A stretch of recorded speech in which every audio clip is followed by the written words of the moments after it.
chicos, bienvenidos a conocer un poco más sobre el legado de Roma. Les cuento que Roma fue una civilización cultural muy impresionante. Hoy, después de 1500 años de su desaparición, los romanos dejaron una huella muy importante política y cultural. Por ejemplo, la idea de república, senados, asambleas, la religión cristiana, construcciones y muchísimo más nos dejaron de legado los romanos. Pero conozcamos un poco más con el profesor Alejandro. Roma empezó a hacer una conquista que va desde Egipto hasta llegar a lo que conocemos como Constantinopla, es decir, dio un recorrido por toda Europa dominando España, Francia, Alemania, lo que conocemos como Inglaterra. Fue un pollo bastante grande donde conquistó todo lo que conocemos, lo que conocíamos en ese momento como el mundo occidental. Roma conquistó no solamente con sus armas, también con el arte, también con la ciencia, lo cual nos haga pensar que la conquista no fue solamente política y social, sino también fue una conquista cultural hacia otros reinos. Pues precisamente uno de los más grandes fue el arte. Y en eso, pues precisamente el profesor Oscar nos va a ayudar con este tema del arte romano. Es importante aclarar que el arte romano tuvo mucha influencia de dos grandes también civilizaciones que existieron, que fueron la civilización de los griegos y también del pueblo etrusco. La principal manifestación artística que tuvieron los romanos fue la arquitectura, y esto lo podemos ver reflejado pues en sus grandes monumentos y grandes construcciones que son colosales, como por ejemplo el Coliseo romano. También los romanos desarrollaron mucho lo que fue la escultura, y esta se basaba básicamente en esculturas en mármol y en bronce. Su principal objetivo era expresar el cuerpo humano. También teníamos la ecuestre, digamos, se representaba mucho montando en caballo. Y por último teníamos la del representante en todas sus manifestaciones. Y también fue muy importante el grabado, donde básicamente se contaban historias en un muro muy grande, y su principal objetivo era contarnos historias sobre sus dioses. Por otro lado, también teníamos la pintura, en la cual se retrataban escenas cotidianas. El profe Alejandro nos va a contar un poquito sobre los dioses y demás culturas que existían. Gran parte del legado del cristianismo también tiene que ver de los romanos, tiene que ver con el cristianismo precisamente. Al final de este imperio romano empieza a configurarse lo que es el cristianismo. El fin del imperio romano es el inicio del cristianismo y obviamente a la Edad Media, la llegada con la iglesia cristiana como gran fuerza política en ese momento.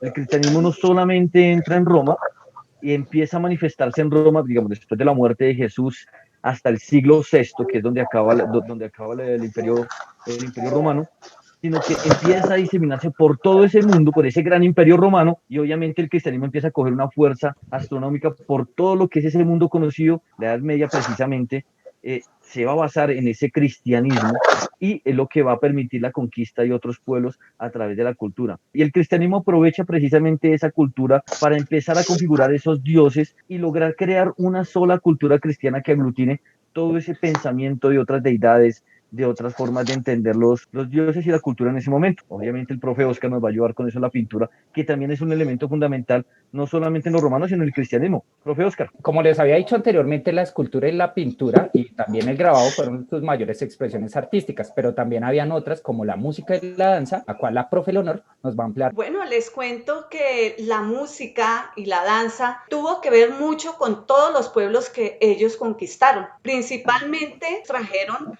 mucha cultura de Grecia. Entonces ellos hacían grandes fiestas. Por ejemplo, con el dios Baco, que es el dios del vino, hacían esas tertulias, lo utilizaban mucho también para celebrar fiestas, conquistas. También utilizaban, por ejemplo, la lira, y esta lira le dio cabida a lo que hoy conocemos como el arpa. También utilizaban las panderetas, hoy conocidas en Navidad. Acordémonos que cuando veamos una pandereta es un legado del Imperio Romano. También aulos, que eran como unas flautas dobles. Ese aulos fue el que dio origen a la flauta dulce que hoy en día seguimos utilizando. Las sandalias. Nosotros seguimos utilizando sandalias y ese es un legado de los romanos. En la moda, por ejemplo, seguimos utilizando palminas, seguimos utilizando adornos que utilizaban en esa época los romanos y las mujeres romanas. Podemos también ver a través de este video cómo bailaban.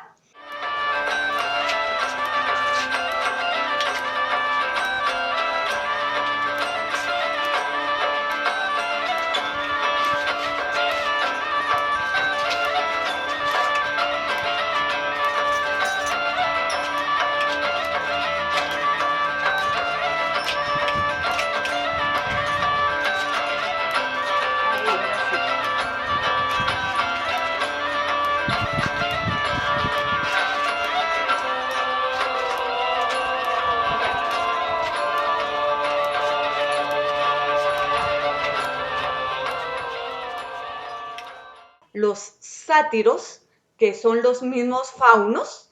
Los sátiros eran la cultura griega, los faunos en la cultura romana, dieron origen a múltiples películas hoy en día. Entonces podemos, por ejemplo, ver el fauno. Bueno, a continuación vamos a conocer un poco sobre la mujer romana. Profe Marlene, cuéntenos. Yo les voy a hablar sobre la situación de la mujer en Roma. Paradójicamente, no tenía los mismos derechos de los hombres, a pesar de que es muy famoso y aún trasciende el derecho romano. En la Roma antigua, las mujeres no se consideraban como ciudadanas, no tenían derechos políticos. Por otra parte, el papel de la mujer solamente se centraba en lo que significaba trabajos de la casa, trabajos en el ámbito privado. Se dedicaban a las labores domésticas, a cocinar, a cuidar a los hijos, a cuidar al esposo, que era su obligación. En general, para la sociedad, la mujer era igualada a una niña, a un niño eterno. Lastimosamente, en la cultura roma, poco a poco fueron perdiendo los derechos, excepto en el Imperio Romano, las mujeres que vivían en Roma, las que pertenecían a las clases altas tenían algunos privilegios, como el de salir con los esposos a eventos públicos, participar en fiestas, en eventos religiosos, mientras que las mujeres plebeyas y más lamentablemente en su situación las esclavas, pues eran consideradas como cosas. Se prefería hombres porque una característica de la cultura romana era estar siempre, participar en las conquistas, y los hombres pues eran entrenados básicamente para la guerra. Entonces las mujeres empezaban desde que tenían su época productiva a tener hijos hasta que terminaban su época productiva, porque la esperanza de vida era muy poquita. Dentro de todos los legados importantes que dejó la cultura romana, aún todavía persisten algunas prácticas estas de marginación de la mujer. De eso les va a hablar mi compañera Sonia. Ajá. Pues efectivamente el panorama que ofrece Marlene de ese contexto histórico de las mujeres en Roma en la época del Gran Imperio es tal y como lo estaba describiendo Marlene. Sin embargo, hubo algunas excepciones que hicieron precisamente que en las épocas posteriores hasta llegar a la actualidad las mujeres tuvieran, en el caso de Roma y en general de toda Italia, una serie de participaciones y de presencias históricas muy importantes. Por ejemplo, el hecho de mencionar el papel de las sacerdotisas en el marco de la cultura antigua en Roma.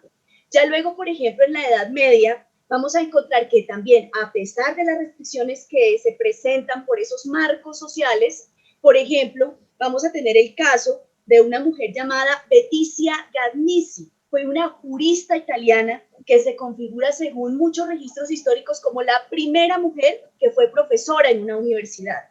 Entonces, digamos que son unos registros de ese papel de las mujeres italianas y especialmente en Roma.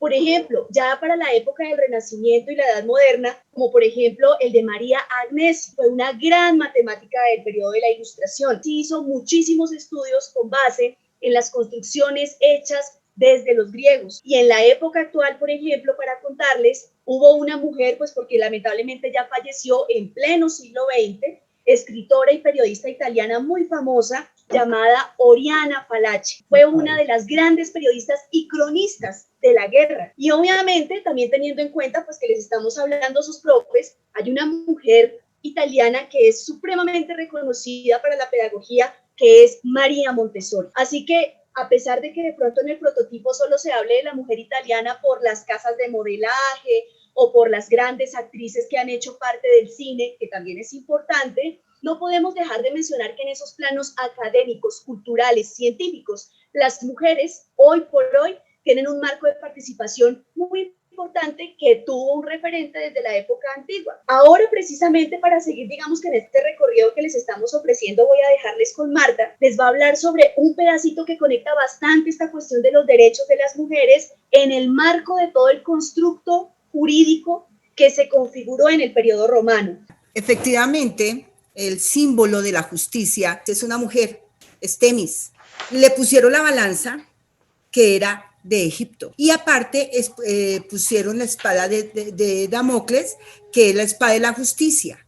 Esos tres símbolos los unieron y los romanos lo generaron como el símbolo de la justicia. Eso de que la justicia, y si el símbolo existe, que es ciega así, es porque quiere connotar que cuando la mujer, la diosa que está con la balanza, está tapada los ojos, es porque la justicia dice que no tiene que ver a quién está juzgando, tiene que ser totalmente imparcial. Ahora bien, ¿de dónde tomamos la palabra justicia? De un emperador romano. ¿Cómo se llamaba? Justiniano. ¿Qué hizo Justiniano? Cogió 12 tablas y las organizó. Entonces generó el derecho romano y él nos organizó las leyes. De lo que ahorita tenemos de leyes aquí en Colombia, lo que estamos usando, una de las cosas importantes fue lo de la herencia. Imagínense que allá, como era tan amplio y tan vasto el imperio, ese terreno tenía que darle impuestos y tributo a los de Roma. Entonces, ¿qué pasaba cuando ese soldado se moría? A Roma le interesaba, bueno, ¿quién me va a pagar esos impuestos de esa tierra por allá bien lejos? Entonces crearon una ley que cuando se moría ese soldado tenía que heredar a las siguientes generaciones. Hablando de los soldados romanos, ellos andaban en legiones. Para eso construyeron los caminos. Por eso es que dice que todos los caminos conducen a Roma, inclusive los adoquinaron, entonces empezaron a usar la argamasa o lo que nosotros conocemos ahora como el cemento. Entonces ellos construyeron no solo los caminos, no solo el circo romano, no solo todos estos monumentos, sino también los acueductos. Ellos tenían que llevar agua, y no solo en Roma, todavía está de pie el acueducto de Segovia. Pues resulta que ellos usaban los canales y tenían que medir la inclinación del agua para que llegara ya a la ciudad. Tenían que construirle como arcos y la gente pasara por debajo y la naturaleza, pero por encima iba el agua. Entonces, para hacer esos arcos, ¿qué necesitaron? Pues hacer cálculos, matemáticas. Consuelito, cuéntenos algo. Todas esas construcciones que se hacían, que nos hablaba Marta, de los arcos, eso tenía que tener unos cálculos matemáticos muy grandes. Y eso hizo entonces que ellos se preocuparan muchísimo por esa parte de la formación matemática. Quiero hablarles de algo muy importante que son los números romanos. Nosotros hemos visto símbolos como símbolos como que son los números romanos. Los números romanos no eran como los de nosotros. Nosotros tenemos un sistema digital de numeración que nos permite escribir números y combinarlos. Es digital, se llama digital porque es de los dedos, ¿sí? El 0, el 1, el 2, el 3, el 4, el 5, el 6, el 7, el 8, el 9 y el 10. Ellos tenían un sistema posicional. Entonces, este símbolo, que en romano es el 10, no valía lo mismo si estaba aquí o si estaba al lado de un número más grande, o si estaba a la derecha tenía un valor, si estaba a la izquierda tenía otro valor. Aquí, por ejemplo, tenemos 110. Ya no es 110, ahora es 90, porque si estaba el número más pequeño a este lado, se restaba. Y si estaba a este lado, se sumaba. Ese era nuestro sistema de numeración romano, que era posicional. ¿Qué quería decir eso? Que depende de la posición, valía. Ellos empezaron a contar de 1, 2, 3, hasta 3. Luego vieron la necesidad de contar hasta 5 y apareció este número que es el 5. pero necesitaban el 4. Entonces, 5 menos 1 nos daba 4. Y crearon la numeración romana. Ahora se utiliza para las monarquías y para la iglesia, para numerar la cantidad de reyes que ha habido, Jorge I, Jorge II, y para los papas. La sede de los papas también está en Roma y ellos utilizan los números romanos. Pablo VI, Juan Pablo II, que está más cerquita a nuestra historia, los números romanos se dejaron de utilizar, pero es muy interesante estudiarlos porque es un sistema posicional en el que utilizamos muchísimo la lógica. Vamos a darle paso a Mónica. Precisamente, aunque los números romanos se han dejado de utilizar muchísimo, pues aún los podemos ver también en algunos relojes, en algunos tomos de enciclopedias, y cuando nos referimos a los siglos, entonces estamos utilizando los números romanos. En cuanto a la matemática, exactamente, los romanos fueron más prácticos que teóricos, que las aplicaban en lo que era básicamente la arquitectura. Buscaban aplicar la geometría, las proporciones, las figuras en construcciones de arquitectura. Para ellos eran muy importantes los acueductos, los puentes, la ingeniería militar y de minas, la metalurgia y la agrimensura. ¿Qué es eso de la agrimensura? Es el arte de medir los terrenos. Una de las muestras más representativas de los romanos en la arquitectura fue el Panteón. Esa era una obra arquitectónica espectacular que se construyó entre los años 118 y 125 después de Cristo durante el reinado de Adrián. Ese panteón era muy especial porque tenía una forma de esfera perfecta, es decir, que la medida de su diámetro era exactamente igual a la medida de su altura, y eso era de 43.4 metros. Entonces, básicamente, eso eran los legados de los romanos. Le voy a ceder la palabra entonces a la profe Gloria, que nos va a hablar de las lenguas romances y del latín. Uno de los legados importantes de los romanos, que aún está entre nosotros en nuestros días, es el idioma español, el idioma que hablaban los romanos, que era el latín, pero el español derivó, así también el portugués, el italiano, el rumano. También los romanos tenían el alfabeto romano o latino, que estaba compuesto por 26 letras. Varios idiomas fueron creando otras letras o otros signos gráficos. Un ejemplo está el español, que se creó la ñ. La ciencia ha utilizado el nombre científico y el nombre común. El científico es el latín y el nombre común, papa o patata, se llama solanum tuberulosum. Puedo decir que el latín todavía, a pesar de que decimos que es una lengua muerta, pero de ahí se derivó nuestro español y todavía nosotros en nuestros días utilizamos palabras en latín como spa. ¿Quién de ustedes no sabe qué es un spa? Era una palabra muy utilizada por los romanos. El spa era salutim per aquam, spa. O vox populi, cuando escuchamos noticias, por ejemplo, la voz de todos. Utilizamos latín cuando decimos bis, que nos gusta un poema, nos gusta una canción. Bis es latín. O mapamundi, voy a mirar el mapamundi, es una palabra en latín. O ego en latín significa yo, demasiado yo. Entonces el español tomó la palabra egoísmo. Dúplex, un apartamento dúplex, son 2 elementos. Ustedes oyen a los papitos que dicen, tengo que hacer mi currículum vitae, palabra en latín, que es el resumen de la experiencia universitaria o laboral. Bueno, ahora vamos a darle el paso a la ciencia, a la medicina y la ciencia con la profe Leonor. Bueno, les cuento que los médicos estuvieron muy de moda en el Imperio Romano porque eran los encargados de tratar a los gladiadores y a todas las tropas romanas. Inicialmente cogían esclavos de Grecia, que eran médicos, y los llevaban para Roma. Posteriormente hubo un médico muy sobresaliente que fue Galeno, que era de descendencia griega.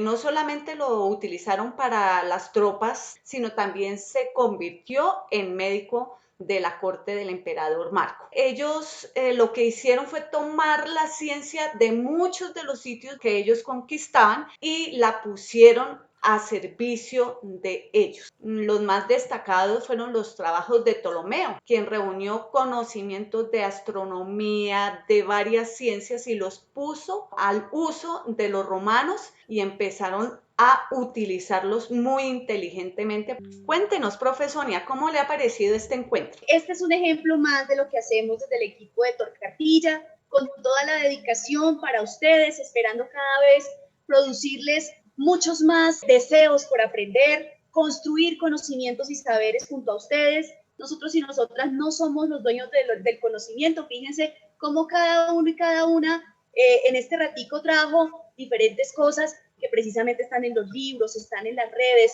pero que definitivamente lo que queremos es traerlas en un lenguaje mucho más cercano, muy en correspondencia con el estilo y el espíritu que hemos tenido desde la Torcartilla en el trabajo pedagógico. Así que esperamos que sea un material de consulta, que les divierta, que les entretenga y por supuesto que les motive a aprender cada vez más. Muchísimas gracias.